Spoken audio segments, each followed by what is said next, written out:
This week we will begin our in-depth discussion of credit markets. The primer for discussing credit market conditions are interest rates.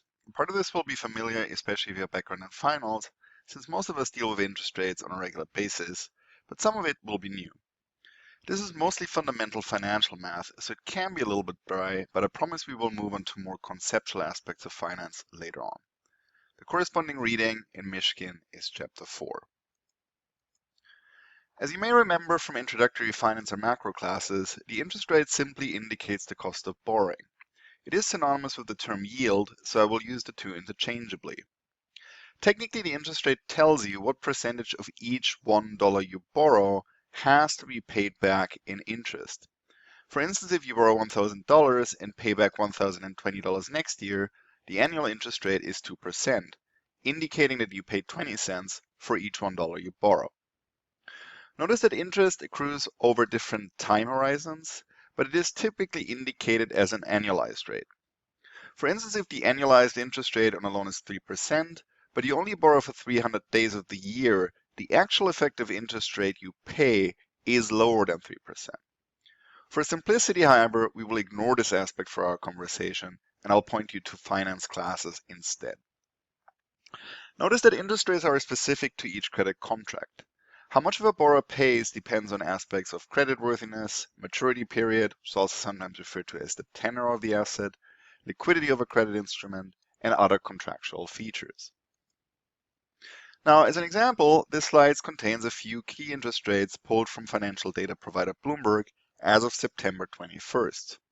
This lists information on Treasury bills, Treasury inflation-protected securities, Federal Reserve rates for various maturities. Information that you will find in such aggregations are things like coupon payment, the price of a bond, and then most important for our context, the yield. The yield is a proxy of the interest rate. Now, notice that the Treasury has different payment structures. Some of their bonds pay coupons, some do not. We will come back to this. Some adjust to inflation, others do not.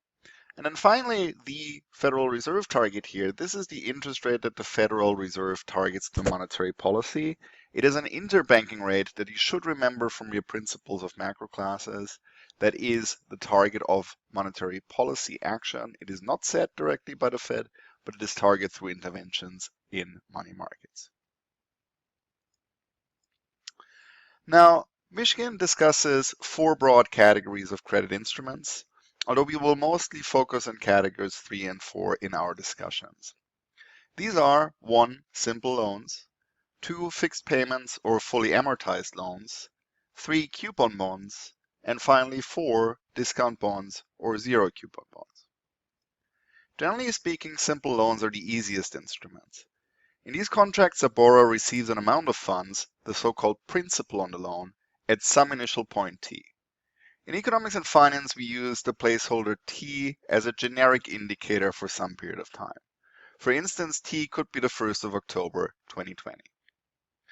In exchange for the initial principal payment, the borrower repays principal plus interest in a single lump sum payment at the maturity date t plus n, where n indicates the maturity period.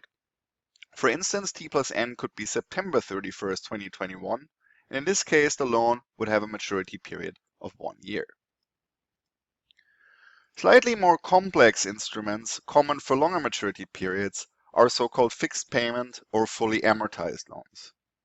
In these arrangements, the borrower also receives an initial principal and then pays back principal plus interest in contractually specified payments over the maturity period. The main difference here is that there is more than a single payment, as is the case in a single loan. Mortgages or car loans are examples of fixed payment loans. And notice that fixed in this context does not imply constant. It simply indicates that the payment structure is prefixed in the contract. All sorts of variations are possible. You might have to pay off more at the beginning. You might have to pay off more at the end. The payment structure could be flexible, but it is per se fixed in the contract that is originally signed. For much of our discussion, we will focus on bonds, that is IOUs, although the fundamental principles of financial valuation apply to bonds and loans alike. Bonds are simply more intuitive in the sense that they are traded in over-the-counter exchanges, and you might view yourself more easily as the holder of a bond than you would, for instance, as the holder of a mortgage. You could buy a T-bill, for instance, but you would not be able to buy, say, my mortgage or my car loan. Coupon bonds are the most common capital market bonds, and it means they typically have a maturity of more than 1 year. Bonds are issued by the borrower, that is typically either a government or a corporation. The borrower in this case receives an initial sales price of the bond, often in an auction process, and then in exchange commits to paying periodic coupon payments in each period until maturity, and then a final payment at the maturity date called the face value payment or the par value of the bond. Coupon payments are normally indicated by the coupon rate, which indicates the coupon as a percentage of the face value. For instance, for a common face value of $1,000, a coupon rate of 2% indicates that the periodic payment on coupons are $20 each period. Treasury notes, for instance, are coupon bonds, and these pay coupons twice per year. The name coupon derives from the historical circumstance. These used to be paper instruments that had the holder, that is the lender, send in physical coupons to redeem their payments. Of course, that's not how this works today, but for a long time, that was the process. Typically, coupon payments are close to the yield on a bond, but as it turns out, they don't have to be identical for reasons we will discuss later. The final instrument which we will use for several illustrations are discount bonds. Discount bonds are usually short-term instruments like T-bills or commercial paper issued to raise cash.